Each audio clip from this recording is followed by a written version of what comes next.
안녕하십니까 여러분. 이 시간에는 데이빗 파슨 목사님의 설교 제목은 죽음, 영어로 death입니다. 사람이 한번 죽으면 어찌 다시 살릴까? 이 욥기에 나오는 이 질문은 오늘날까지도 여전히 사람들이 묻는 질문입니다. 어떤 사람들은 사람이 죽은 후에도 계속 산다고 생각하는데 그 개념이 좀 성경적이지 않은 사람들이 있습니다.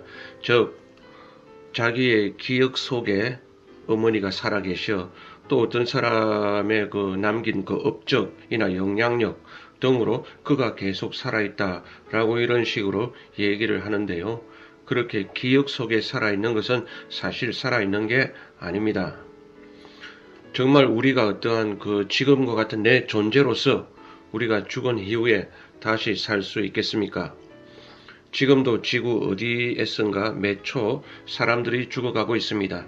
1초에 과거에는 2명 죽는다 그랬는데 요즘에는 3명, 또 최근 나온 통계를 보면 매초 8명이 태어나고 5명이 죽는다라고 이렇게 합니다.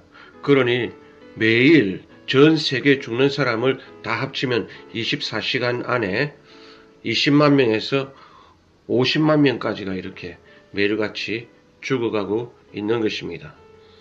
작은 도시 인구 전체가 몽땅 다 죽는 것이지요. 매일 20만 명이 죽건 50만 명이 죽건 어쨌거나 엄청난 사람이 죽어가고 있다는 것은 사실입니다. 사실 우리가 운전을 하는 것도 어쩌면 매일 죽음을 직면하는 일입니다.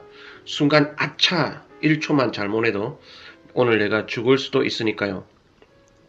그래서 저 파슨은 운전석 옆에 이런 글귀를 붙여놓습니다. 주님, 저를 지켜주시고 제가 운전할 때 제 책임을 잊지 않게 하여 주시옵소서. 아멘. 주님이 나를 그 운전대를 지켜주셔야 하지만 동시에 내가 무책임하게 운전해서 나의 생명을 죽이게 하거나 또 타인의 생명을 빼앗는 그런 일이 없도록 주님도 지켜주시고 나에게도 운전의 그 책임이 있음을 잊지 않게 하여 주시옵소서라는 그러한 기도문인데요. 영국에서는 아마 이걸 플라스틱으로 인쇄해서 자동차 액세서리로 파는 모양입니다. 자, 그런 자동차 사고 말고도 여러 가지 사고로 질환으로 죽음은 날마다 우리를 녹화합니다. 갑작스럽게 찾아오기도 하고 서서히 느리게 찾아오기도 하죠. 흡연이 서서히 죽는 자살이라 그런 말이 있습니다. 노환도 마찬가지고요. 그러나 갑작스럽게 찾아오든지 서서히 찾아오든지 찾아오는 것은 결국은 마찬가지죠. 예기치 않게 죽음을 맞이해서 당황스럽기도 하지만 자기가 죽음을 예상하고 그것이 천천히 찾아온다 하더라도 죽음 앞에서 사람은 당황하기는 매 마찬가지입니다. 연락하신 분에게 아무래도 죽음이 찾아올 확률이 많이 있지만 그렇다고 젊다고 안심할 수도 없는 일입니다. 장례식장에 가서 보면 가장 안타까운 것은 거기 이제 식장 입구 안내판에 거기에 안치되신 분들의 사진과 이렇게 인적사항을 적어놨는데 보면은 40대, 50대 등 비교적 젊은 나이에 장례를 치르시는 분들이 있더라고요. 참 안타까운 일입니다. 성경은 이렇게 말씀하고 있습니다. 전도서 7장 1절부터 죽는 날이 태어난 날보다 낫고 초상집에 가는 것이 잔치집에 가는 것보다 낫다. 너는 결국 죽을 것인데 네가 살아있을 동안에 그것을 생각해 보는 것이 좋다. 근심이 웃음보다 나으니 근심하는 것이 마음에 유익하기 때문이니라. 여기서 근심은 세상 근심이기보다 죽는 근심을 떠납니다. 그 문맥이 이어지잖아요. 지혜자의 마음은 죽음을 생각하며 근심하되 어리석은 자는 지금 행복하게 살 궁리만 한다. 요즘 뭐 또 이렇게 카카오톡도 있고 또 여러 가지 매체가 있어 전 세계 좋은 곳을 찾아다니며 사진도 찍고 또 우리 한국에도 좋은 곳이 많이 있습니다. 또 그 외에도 뭐 음악회도 있고 영화관도 있고 여러 가지 인생을 즐길 일들이 많이 있고 그러한 또 모임도 많이 있습니다. 요즘 각 사람마다 동호회를 만들어서 주말이면 뭐 관광버스가 계속 이렇게 동호회 회원들을 태우고 다니더라고요. 그렇게 인생을 즐겁게 사는 것도 정말 한편 좋고 존경스러운 일이지만 성경은 말씀하기를 죽는 날이 태어날 날보다 낫고 초상집에 가는 것이 잔치집에 가는 것보다 낫다. 너는 결국은 죽을 것인데 살아있을 동안에 그걸 생각해 보는 것이 낫다라고 이렇게 권면하고 있습니다. 그건 구약이라고요. 신약에도 예수님은 죽음을 대비할 줄 모르는 어리석은 사람에 대해 이렇게 말씀하셨습니다. 또 네가 네 영혼에게 이르되 내가 여러 해 쓸 물건을 많이 쌓아두었으니 평안히 쉬고 먹고 마시고 즐거워하자 하리라 하되 어리석은 자여 오늘 밤 내 영혼을 도로 찾으리니 그러면 내 준비한 것이 누구의 것이 되겠느냐. 영국 버킹엄셔월 지방에 있었던 한 크리스천의 실화입니다. 그 믿음의 사람은 자기 죽음의 시간이 거의 다 되었을 즈음에 편지를 써서 자기 친척들을 다 자기 집으로 초대해서 며칠간 머물면서 자기 임종을 지켜보도록 했습니다. 그 초대하는 편지에 이렇게 쓰여 있었다고 합니다. 여러분 오셔서 크리스천이 어떻게 죽는지를 한번 보십시오. 저 파서는 이것은 정말 놀라운 전도라고 생각합니다. 아마 그 믿음의 사람은 그 이벤트를 위해서 상당 기간을 준비하고 또한 오래 생각하며 기도했을 것입니다.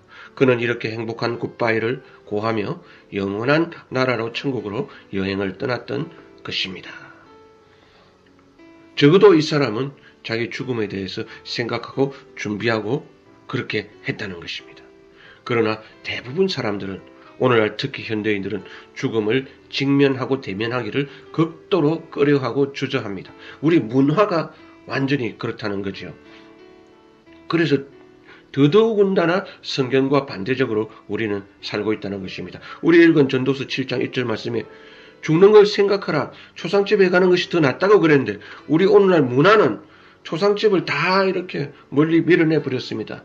옛날에는 주거 지역에서 장례를 치르면 동네 사람들이 그 집에 뭐 들어가서 찾아보기도 하고 또 아파트에서도 20년 전에는 아파트 그 입구에 뭐 상가라고 이렇게 한자로 이렇게 붙여놓고 그렇게 했어요. 근데 이제 우리나라에도 장례식은 전부 장례식장에서만 치르기 때문에 이웃집에 누가 어르신이 돌아가셔도 누가 죽었는지 모릅니다. 전혀 모릅니다. 요즘은 참 주거지역에서 곡소리 듣기도 불가능합니다. 만약에 뭐 누가 죽어서 우는 그런 곡소리가 들린다면 사람들은 슬퍼해 주기보다는 오히려 눈살을 찌푸립니다. 그러나 불과 30년 전 영국에서는 동네에서 곡소리도 들을 수 있었고 동네 장례 행렬이 지나가는 걸 볼 수도 있었습니다. 그런데 지난 20년 사이에 급속한 변화가 영국에서 일어났습니다. 이제 영국의 주거 지역에서는 장례를 볼 수 없게 되었습니다. 검은 상복을 입고 다니는 사람도 아무도 없고요. 장례는 장례식장에 가서 조용히 치르고 돌아옵니다. 그래서 더더욱 현대인들은 죽음을 대면하지 못하고 살아갑니다. 2초, 1초에 5명씩 계속 죽고 실제로 우리가 사는 동네에서도 사람들이 죽어나가고 있는데 티가 안 나는 거예요. 왜냐하면 다 저기 장례식장 가서 조용히 치르고 돌아오고 길거리에서 상복 입고 돌아다니는 사람 아무도 없고 영국은 20년 전부터 그랬고 이 설교가 지금으로부터 10몇 년 전에 되어진 설교이기 때문에 35년 전부터 영국에는 이러한 변화가 일어났고 오늘날 우리 한국에도 이러한 변화가 완전히 이제 문화로 정착되었습니다. 그래서 성경에 말한 상갓집에 가는 것이 잔치집에 가는 것보다 더 복되다라고 말씀했는데 상갓집을 거의 갈 수가 없어요. 알리지 않으면. 실제로 오늘날 사람들은 죽었다라는 단어를 쓰지 않습니다. 대신에 지나갔다, 사라졌다 라는 단어를 씁니다. 죽었다는 영어로 died고 그런데 died라는 말을 영국 사람이 또는 미국 사람이 또는 세계 사람들이 쓰지 않는다는 거예요. 그 대신에 passed away 지나갔다 또는 사라졌다 이런 말을 씁니다. 그래서 우리 한국 사람들이 외국인을 대할 때 굉장히 조심해야 됩니다. 어떤 사람이 갑자기 와서 우리 어머니가 오늘 아침 passed away 지나갔습니다 이러니까 우리나라 사람이 못 알아듣는 거예요. 뭐 축구를 했다는 얘기인가? 패스를 했다는 건가? 그게 passed away는 뭐 지나갔다 사라졌다 그런 뜻인데 죽었다는 그 말의 완곡법이고 실제로 죽었다는 말을 안 쓰고 passed away 쓰는데 또 우리가 몰라서 당신 아버님의 그 죽음을 대단히 애도합니다.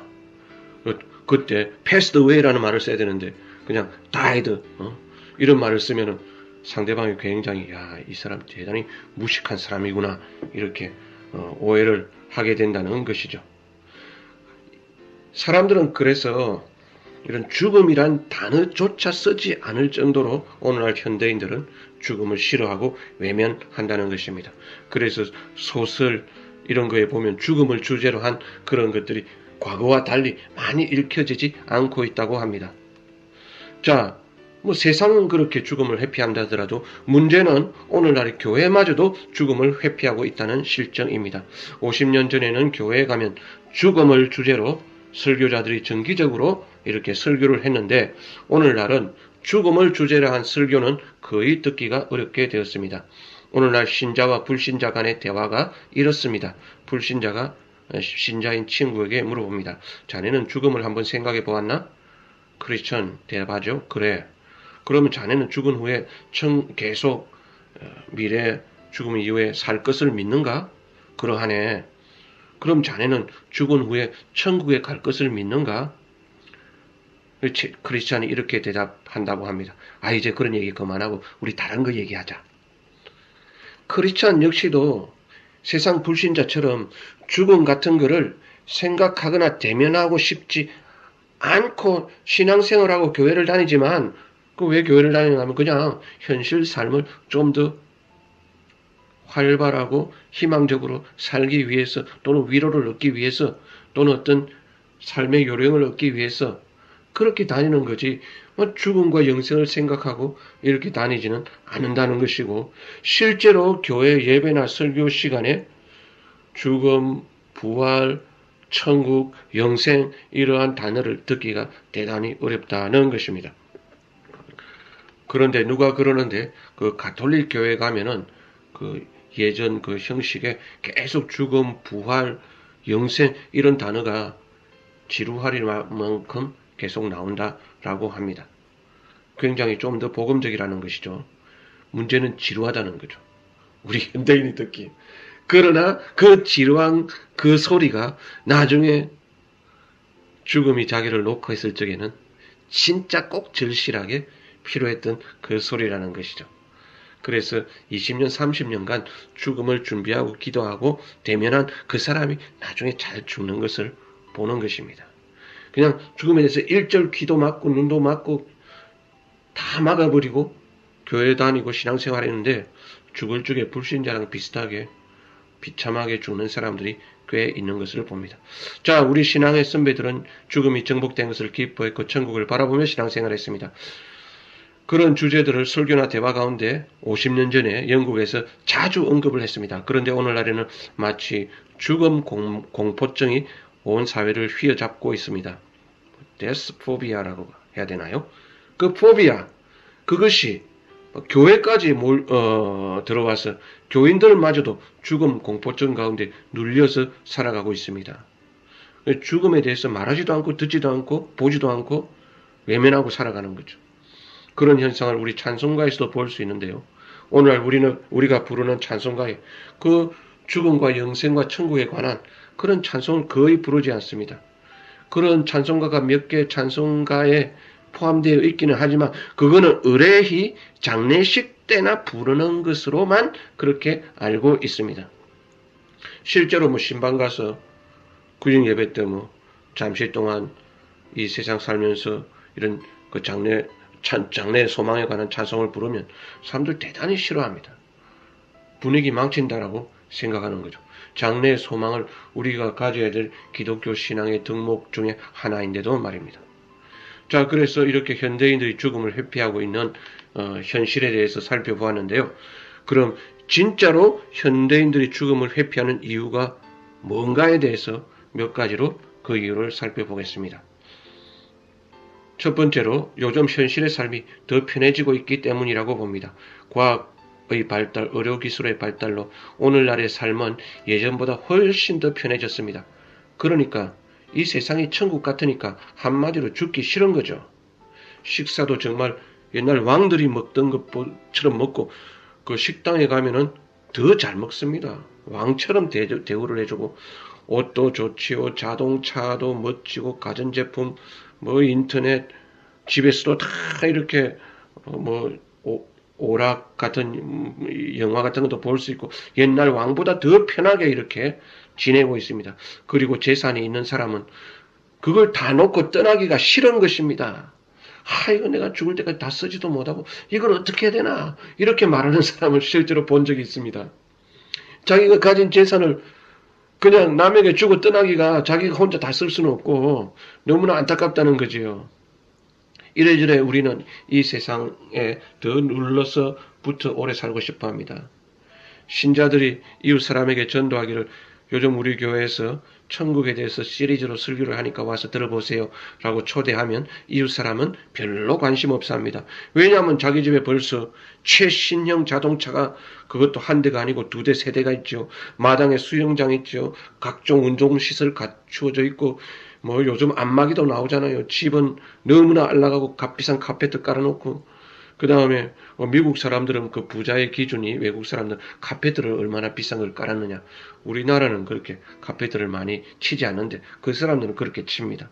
정원도 마치 막 공원처럼 막 화려하게 꾸며놓고 거기에 새들이 왔다 갔다 하고 큰 뭐 어떤 새들이 그 뭐라 그러죠? 그런 학 같은 거 이런 새들이 막 왔다 갔다 해서 저거 날아가지 않습니까? 날아가면 안 될 텐데요. 물어보니까 그 새의 그 날개 힘줄을 잘라가지고 새는 새인데 날아가지는 못하고 그냥 마당을 이렇게 걸어만 다니는 거예요. 그런 식으로 뭐 집을 대궐처럼 천국처럼 이렇게 꾸며놓으니까 사람이 천국에 갈 생각을 안 하는 거지요. 그래서 뭐 가난하고 병든 사람들이 현실이 너무 괴로우니까 마음으로 천국을 사모하게 되는 것이 그런 면이 없지 않아 있지요. 특히 발달장애우, 지체장애우 이런 아이들을 둔 그 부모는 하루속히 주님이 이 땅에 재림에 오시기를 간절히 기다리고 있지요. 부모가 자기가 먼저 죽어버리면 자기 장애우 케어가 필요한 그 애들 누가 키울 겁니까? 그러니까 애들이 먼저 죽기를 바라든지 아니면 빨리 주님이 오시면 되는 거지요. 그러니까 이제 가난하거나 어떠한 환난을 당하는 사람들은 어떤 면에서 하나님께 은총인 거예요. 왜냐하면 장래의 소망을 가지게 되고 주님 오시기를 기다리게 되고 천국 갈 날을 준비하면서 날마다 살게 되니까 나중에 이제 다음 세상에 가면은 뭔가 싹 다 뒤바뀌는 것입니다. 이 세상에서 호의호식하면서 천국 가급적 안 가려고 그러고 눈 감고 귀 닫아버리고 평생을 살던 사람도 결국에는 그날이 찾아오게 되고 거지 나사로처럼 그냥 거지처럼 그렇게 비난하게 살다가 나중에 하나님 오시기를 주님 오시기를 간절히 바라고 살다가 그 기다리고 준비한 그 사람 두 사람 중에 누가 더 천국에 가기가 쉽겠습니까? 자, 그래서 예수님이 재물을 이 땅에 쌓아두지 말고 저 천국에 쌓아두라고 말씀하신 이유도 그곳이 안전해서 그렇기도 하겠지만 그보다 더 영적인 이유가 있다고 생각하는 것입니다. 물질을 땅에 가득 쌓아둔 사람은 죽음을 대면하기 싫어하는 것입니다. 죽음을 준비하지 않는 것입니다. 예외가 있겠지만 대체로 보면 그렇다는 것입니다. 그 누가복음 12장에 나온 부자처럼 참고 더 지을 생각하지 자기가 오늘 밤에 그 영혼이 하나님께 취하여 데려가실 것에 대해서 꿈에도 생각하지 않고 그렇게 살아간다는 것입니다. 그런데 한편으로 주님의 섭리로 부유하지 않은 그런 사람도 있는데요. 참 겸손해서 좋다는 것이죠. 우리는 하나님이 어느 길을 주시든지 그걸 누리고 감사하며 살 수 있어야 되겠습니다. 두 번째 이유로 현대인들이 죽음을 회피하는 이유는 그들이 내세가 있는 것을 믿지 않기 때문입니다. 학교에서 대학에서 무신론적인 교육을 받고 소설책이나 TV에서 나오는 그 모든 것들이 다 현실 세계 어떤 그 물질주의적인 유물론적인 그러한 사상을 은연중에 주입합니다. 눈에 보이고 손에 만져지고 귀에 들리는 그것만 믿어지지, 내세는 정말 뭐 눈에 보이지도 않고 손에 만져지지도 않고 뭐 있는지 없는지 뭐 불분명하니까, 내세에 대해서 설명하고 있는 건 성경밖에 없으니까, 과학적으로 증명이 안 되니까, 그렇다고 또 뭐 학교에서 누가 그걸 가르쳐 주는 것도 아니고, 그러니까 천국과 내세를 믿지 않는 거지요. 그러니까 죽음에 대해서 무시하고 살아가는 것입니다. 그래서 그들의 대화를 들어보면, 심지어 교회 다니는 사람들이라 할지라도 전혀 천국과 내세에 대해서 전혀 일절 대화를 하지 않습니다. 대화의 주제가 그게 끼지 않습니다. 구역 예배 모여도 애들 학원 어디 보낼까, 그 다음에 부동산 정보 이런 거 교환하지요. 우리가 신앙생활 잘해서 서로 의지하고 격려해서 힘차게 천국으로 갑시다, 이런 얘기 안 합니다. 오늘날 문화가 그렇다는 것이죠. 한 저널리스트는 말하기를 40년 전에 영국인들은 지옥을 믿는 것을 중단했다. 그리고 20년 전부터 영국인들은 천국을 믿는 것도 중단했다. 그러니까 이제 이게 15년 전 설교 좀 추정할 적에 55년 전부터 영국인들은 지옥을 믿지 않았고 35년 전부터 영국인들은 천국도 믿지 않았다는 것입니다. 저 파서는 그 저널리스트의 말에 동의합니다. 여러 가지 교육문학 방송 등의 영향으로 사람들은 은연중에 지옥은 옛날부터 믿지 않았고 얘는 천국마저도 믿지 않는다는 것입니다. 현실 조사에서 그럼 뭘 믿느냐? 현실이 중요하다는 거죠. 내세는 잘 모른다는 거죠. 라는 거죠. 세 번째, 사람들이 죽음을 회피하는 이유는 귀차니즘입니다. 현대인들은 약간 귀찮은 것을 무조건 다 싫어하고 회피해버립니다. 예를 들면 TV에서 해외에서 굶어 죽는 아이들의 영상이 나오면 사람들은 보기 싫다며 그냥 채널을 돌려버리든지 꺼버립니다. 죽음도 그와 마찬가지라는 거죠. 그걸 믿고 안 믿고의 그러한 여부를 떠나서 그걸 생각하기 싫은 것입니다. 자기 마음만 번민스럽게 하니까 그냥 텔레비 꺼버리듯이, 채널 돌려버리듯이, 누가 그런 얘기하면은 슬그머니 빠져나와서 다른 데 가버리는 거죠.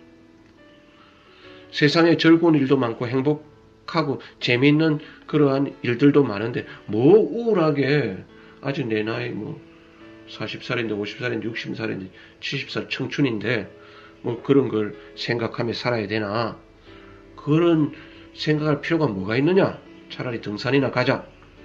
100세까지 살기 위해서 열심히 건강이나 단련하자.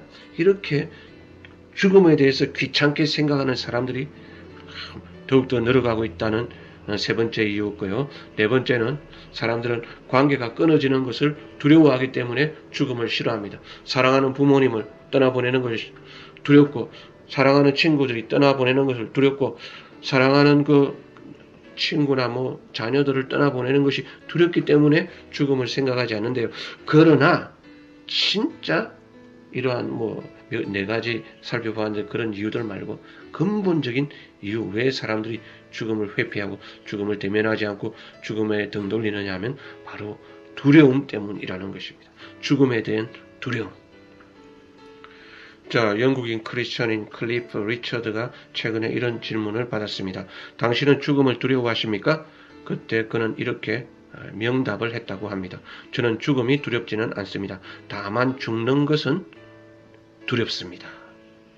죽음은 예수님이 사망의 권세를 이기셨기 때문에 두려워하지 않지만, 죽는 것은 아직 한 번도 가보지 않은 길이요, 자기가 경험해보지 못한 일이라서 그 미지의 세계니까 두려울 수는 있는 거죠. 인간의 본능이고 이게 솔직한 대답입니다. 아무리 믿음 있는 사람이라 해도 죽음은 두려워하지 않지만 죽는 것은 안 가본 길을 가는 거기 때문에 두려운 것입니다. 물론 그 미지의 세계로 들어가는 길에 예수님이 우리 손을 꼭 붙잡고 인도해 주실 것이지만, 그래도 생전 처음 겪는 일이라 아무리 크리스찬이라 하더라도 두렵지 않을 수가 없는 거죠. 그런데 또 사람들이 죽음을 진짜 두려워하는 이유는 뭐냐면, 죽기 전에 사람들이 너무너무 약해지더라는 것입니다. 정신적으로도 약해지고 육체적으로도 약해지고, 첫날을 호령하던 무슨 장군, 큰 그 정복자를 하더라도 죽을 때 보면요, 사람들이 말라 죽는다는 말이 있는데 정말 바짝 말라서 죽습니다. 노환으로 이렇게 돌아가시는 분들 보면은 팔이나 다리가 뭐 나무 가지 마르듯이 바짝 말라가지고 미라처럼 돼서 그렇게 돌아가시는 것을 보았습니다. 그래서 정말 갓난아기처럼 돼서 그 주변에서 돌보시는 요양보호사들이 기저귀도 갈아주시고 뭐 똥도 치워주시고 이러한 세밀한 돌봄 가운데서 그렇게 그 뭐 젊었을 그렇게 잘 나가던 사람이 당당하던 사람이 위풍당당하던 분들이 늙어서는 그렇게 갖는 아기보다 더 참 바짝 여유여서 말라서 죽어가는 것을 보면서 사람들이 죽음을 생각이 싫어지는 것입니다. 아이고 저렇게 앙상한 뼈만 남은 노인 나도 곧 저렇게 되겠네. 이런 걸 너무 두려워해서 그걸 어떤 쳐다보기가 싫고 대면하기 싫은 거죠. 그래도 그렇게 죽어가는 사람은 축복이고요. 암 같은 질병은 진통을 유발합니다. 그래서 편히 죽는 게 아니라 고통을 받으며 또 사람은 죽게 되는 거죠. 그럼 뭐 요즘 뭐 진통제가 나와가지고 또 약간의 그 향정신성 의약품인지 뭐 그런 걸로 또 해서 요즘은 가슴에 이렇게 붙이는 것도 있더라고요. 그렇게 해서 또 어떤 고통을 완화시키고 누그러뜨리지만 그것도 계속 쓰면은 또 내성이 생겨가지고 결국 그걸 아무리 써도 또 고통을 받을 때가 있단 말이에요. 그래서 이래저래 사람들이 뭐 고통당하며 여유여서 죽는 걸 보면서 사람들은 죽음을 두려워하게 되고 그래서 죽음을 쳐다보지 않게 되고 죽음을 회피하게 되고 누가 죽는 얘기하면 슬그머니 빠져나와서 다른 데 가버리고 이렇게 하는데 그런데 그보다 더 어떠한 근본적인 두려움이 있다는 것입니다. 이것이 이 설교의 하이라이트가 되는데요. 왜 사람들이 죽는 것을 두려워하느냐? 뭐 현실 삶이 너무 편해서 그렇다. 또는 뭐 귀차니즘 때문에 그렇다. 또는 뭐 사람들이 너무 말라 죽어가는 게 또는 고통당하면 죽어가는 게 너무나 보기 싫어서 죽음을 회피한다. 그런데 그보다 더 근본적인 가장 그 내면에 숨어있는 인간이 본능적으로 죽음을 두려워하는 그러한 이유가 있다는 것입니다. 왜냐하면 자기가 지나온 일생의 자기 발걸음을 되돌아볼 적에 뭔가 후회스러운 부분이 조금은 남아 있을 것이기 때문입니다. 뭐 다 이제 회개했고 다 주님이 용서해 주셨지만 내가 다시 태어나더라도 나는 지금과 같이 똑같이 살겠다라고 말할 수 있는 사람이 과연 몇 사람이나 되겠습니까? 물론 이제 그런 어떤 하나님 심판을 받을 것 같은 두려움과 동시에 또 하나님께 상급을 받고 하나님께 위로를 받고 하나님께 칭찬을 받겠다라는 그 기대감, 그 두 개가 같이 우리 영혼 속에 공존을 하는 거죠. 그래서 정말 두려움만 있는 것은 아니고 정말 기대감만 있는 것이 아니고 이제 이게 두 개가 교차적으로 다 같이 갖고 있다라고 이렇게 파선 목사님은 설명을 하고 있습니다. 근데 어쨌든 사람이 죽음을 두려워하는 그 근본적인 마음, 그 깊은 동기에 심판에 대한 두려움이 있다는 것입니다. 그러나 이제 우리가 씨 뿌리던 시간은 다 끝나고 거둘 때가 온다는 것입니다. 하나님께서 나를 심판하시고 나에게 상 주시고 이렇게 하나님 그렇게 할 적에 의로우신 재판장께서 나의 수고한 그것에 대해서 어떠한 상 주실 것을 믿으면서도 뭐 예수 그리스도 예수님은 그렇게 정말 그런 두려움 없겠지만 사람들은 뭔가 하나님 심판대 앞에 서게 될 것을 두려워하는 그런 마음이 있기 때문에 죽음을 두려워하고 등 돌리고 회피하고 귀 막아버리고 도망간다 이런 뜻이 되겠습니다. 근데 진짜 그 죽음을 두려워하지 않는 사람들이 있대요. 누군가 하면 유물론자 또는 소수의 그 무신론자 철학자 이 사람들은 죽음 이유를 믿지 않기 때문에 그런 사람들이 희박하지만 소수 있고 이 물질 세계가 전부다라고 보기 때문에 그들은 죽음을 두려워하지 않는 것을 파선 박사님 보았다고 합니다. 그런 사람도 있을 수 있겠지요. 그런데 자기들이 속고 있는 거지요. 그러나 대부분 사람들은 자기 입으로는 뭐라고 떠들어도 죽음을 두려워한다는 것입니다. 그럼 뭔가 하면 자기 깊은 내면 속에 뭔가 사후 세계를, 그것이 꼭 천국이 아니라 하더라도 천국이면 좋겠지만 사후 세계를 믿는 사람은 누구나 다 죽음을 두려워할 수밖에 없다는 것입니다. 그 죽음을 두려워하는 그 원인을 더 거슬러 올라가면 심판에 대한 두려움이 지금 50살, 60살 그때 없을 수 있지만 진짜 딱 사형 선고를 받으면은 내가 이제 2달, 석 달밖에 못 산다. 자기 신체적으로 여러 가지 그게 올 거 아니에요. 신호가 이제 내가 때가 되었구나. 그러면은 하나님 앞에 그 심판대 앞에 서는 것이 두려워진다라는 것입니다. 자, 그래서 평소에 그러니까 이제 하나님을 잘 섬기고 하나님께 희생, 충성, 헌신, 봉사하며 그러한 그 죽을 때 후회감이 없도록 우리가 열심히 살아야 되겠지요. 또 성경이 그걸 가르치고 있고요. 성실히 매일매일을 살아온 그 사람만이 심판에 대한 두려움이 없게 되겠지요. 자, 그럼 우리 이제 죽음 이후의 삶에 대해서 우리가 몇 가지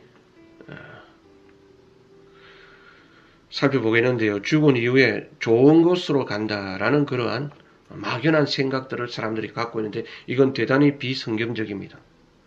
정작 사람들이 갖는 무의식적이며 비성경적인 생각은 사람은 죽으면 다 좋은 곳으로 간다라는 그러한 추정입니다. 이건 아쉽게도 성경적이 아닙니다. 영국의 공동묘지에 가보면 묘비에다 다 좋은 말만 적어 놓았어요. 우리 한국에는 묘비에 무슨 문장을 쓰지 않지만 그 외국에는 묘비에다가 한마디 써놓잖아요. 어떤 사람은 기다림 이런 말을 써놓고 예수님이 재림을 기다린다는 말이죠. 근데 거기 보면 다 좋은 말만 써놨다는 거죠. 신실한 사람, 진짜 예수 그리스도의 제자, 정말 성실하게 예수님을 믿은 사람, 이런 식으로 다 좋은 말을 써놔가지고 이게 농담인데요. 어떤 사람이 그 묘지에, 공동묘지에 가서 묘지 지기를 보고 이렇게 물어봤답니다. 여기 그 악인과 죄인들이 묻힌 곳은 어디입니까? 없죠. 묘지에 다 묘비에 좋은 말만 써놨으니까. 농담으로 너 여기 죄인은 여기 한 명도 못 찾겠네요. 아마 저 멀리 딴 데 묻어도 모양인데 묘지 관리인 그 좀 어딘지 제가 가르쳐 주세요. 제게 이런 농담을 던졌다는 얘기가 있는데요. 평화롭게 쉬고 있다. 묘비에는 그렇게 좋은 말로 적혀 있지만 그렇다고 정말 그가 실제로 평화롭게 쉬고 있을까요? 쉬고 있을 수도 있지만 그렇지 못하고 그걸 바랄 뿐이기도 합니다. 그래서 또 사람들은 장례식장에서 서로 덕담을 주고받습니다. 좋은 곳으로 떠나셨습니다. 천국으로 가셨습니다. 안 믿는 사람들은 저기 주로 좋은 곳으로 갔다라고, 불교 믿는 사람들은 극락으로 가셨습니다. 그렇게 얘기를 하겠죠. 그렇게 얘기할 수밖에 없겠지요. 그러나 저 파서는 그런 묘비의 글이나 또는 사람들의 그 장례식 때 주고받는 덕담이 사람들에게 잘못된 신학을 심어줄까봐 심히 두려워합니다. 사람들은 성경을 제대로 읽지도 않고 또 교회에서 배우지도 못하고, 그런데 장례식은 가가지고 그런 잘못된 개념들을 자꾸 서로 대화 가운데 듣다 보면 자기도 모르게 학습이 되겠지요. 그게 마치 진리인 것처럼. 그래서 어떤 사람들은 죽으면 영혼이 새가 돼서 날아간다 이렇게 믿고 있는 사람도 있고, 죽으면 다 좋은 데 간다 이렇게 믿고 있는 사람도 있고, 자기 나름대로 사후의 세계에 대해서 이렇게 잘못된 신학을, 왜냐하면 사실은 교회나 이런 사람 말고 누가 그 사람 지옥 갑니다, 그 사람 뜨거운 불못에 갑니다 이렇게 말해줄 사람이 누가 있습니까? 아무도 없죠. 그래서 제 파슨이 죽음과 사후 세계에 대해서 뭔가 성경적으로 좀 가르쳐 주려고 하면 그들은 이렇게 대꾸합니다. 사후 세계에 대해서 확실하게 모르기는 당신이나 저나 똑같지 않습니까? 우리 둘 다 모호하게 알 뿐인데, 당신은 그러면 당신의 신념대로 믿으세요. 저는 제 방식대로 믿겠습니다. 그리고 제발 저를 좀 내버려 두세요. 이렇게 하면서 이제 성경과 복음을 거절하고 거부하는 사람들이 많이 있습니다. 그렇게 자기 방식대로 믿는 사람들이 그 믿음의 근거를 따져보면은 두 가지를 토대로 해서 믿는데요. 한 가지는 과학적으로 믿는 사람이 있고 한 가지는 자기 감정으로 믿는 사람을 있는데요. 과학을 토대로 사후세계를 믿는 것은 가장 위험한 접근법입니다. 왜냐하면 과학은 이 현실 세계만 다룰 뿐 사후세계는 과학이 다루는 영역이 아니고 차원이 아예 틀리기 때문에 과학적으로 설명하는 사후세계는 그거는 근본부터가 틀린 것이죠. 대부분 사람들은 자기 감정으로, 다시 말해서 자기 느낌으로 믿습니다. 자기가 생각해보기에 자기 느낌에 요게 옳을 것 같다. 사람이 죽으면 무덤에 계속 자는 거야. 또 어떤 사람 내가 생각해보니까 사람이 죽으면은 다른 걸로 환생하는 거야. 내가 생각해보니까 사람이 죽으면 새가 돼서 날아가는 거야. 내 생각에는 어머니가 내 곁에 계셔서 우리 집 마당 천장에서 항상 나를 내려다보고 계시고 내가 어디를 가든지 우리 어머니가 나와 함께 해주셔. 뭔가 다 자기 생각을 갖고 있어요. 그런데 그 자기 생각대로 성경을 믿지 않고 자기 생각대로 믿는 사람들이 그렇게 했으면 안 되는 것이, 사람들은 그 자기에게 이로운 대로, 자기에게 유익한 대로 믿는 경향이 있기 때문입니다. 그게 진리라서 믿는 게 아니라 내 생각에는 내가 이렇게 믿으면 이로울 것 같으니까 그렇게 해서 자기 어떠한 내가 복음이라 그럽니까? 자기 개인적으로 죽음에 대한 어떤 관념이나 신학을 갖게 되는데요. 성경을 배우지 않고 성경을 믿지 않고 성경을 읽지 않으면은 그런 잘못된 자기 관념을 갖고서 누가 가르쳐 주려고 하면 당신도 모르는데 뭐 당신은 당신 믿고 나는 내 생각을 믿겠습니다. 라고 이렇게 버틴다는 거죠. 그래서 이제 은혜가 필요한 거죠. 은혜를 받은 사람은 은혜가 도우셔서 성경적인 진리들을 믿을 수 있도록 하나님이 우리를 도와주십니다. 은혜를 하는 것입니다. 그래서 죽음은 모든 게 다 끝인 줄 알고 자살하고 그러는데 그게 끝이 결코 아닌 것입니다. 자살한 사람은 나중에 크게 후회하게 될 것입니다. 특별히 우리나라가 OECD 국가 중에서 자살률 1위라고 그러는데 우리는 죽음이 결코 끝이 아닌 것을 성경을 통해서 우리는 가르쳐 주어야 하겠습니다. 죽은 자들이 하나님의 아들의 음성을 들을 때가 오나니 듣는 자는 살아나리라. 의인이든 악인이든 다 죽음이 끝이 아니에요. 우리는 영원히 살게 되어 있습니다. 천국에서 영원히 살든지 지옥에서 영원히 살든지 살게 되어 있다니까요. 그러므로 우리는 죽음을 두려워해서는 안 되지만 죽음에 대해서 올바로 알고 죽음을 극복할 수 있는 그러한 사람이 되어야 되겠습니다. 자, 죽은 이후에 심판이 있고요. 그 다음에 이제 미국의 그 의회 의회 담임 목사였던 피터 마샬이라는 사람이 있었는데 젊어서 그는 병으로 죽다가 살아났습니다. 그의 책에서 간증하기를 이제 마샬이 자기 집을 떠나서 병원으로 가게 되었습니다. 이제 그가 병원에 들어가면은 다시는 살아서 돌아오기 어렵다는 그러한 의사의 말을 들었습니다. 그 남편인 피터 마샬은 비교적 젊은 나이에 자기 남겨진 그 아내에게 이렇게 최후의 작별 인사를 건넸다고 합니다. 내일 아침에 다시 봅시다. 자기가 죽음을 성경에서는 잔다라고 그랬으니까 자고 일어나면 내일 아침에 다시 만납시다. 다시 말해서 자기가 죽었다가 잠자고 내일 아침에 일어나서 천국에서 다시 만나자. 그런 인사였죠. 내일 아침에 우리 다시 봅시다. 참으로 성경적인 표현이었습니다. 다행히 그는 살아왔고 나중에 미국 상원의회 담임 목사까지 되었습니다. 우리는 죽음을 두려워하지 말고 왜냐하면 죽음을 그 권세를 예수님이 다 정복하셨으니까요. 우리가 인간이 죽음을 두려워하는 것은 파고 보면 사실은 심판에 대한 두려움 때문이라고 그랬습니다.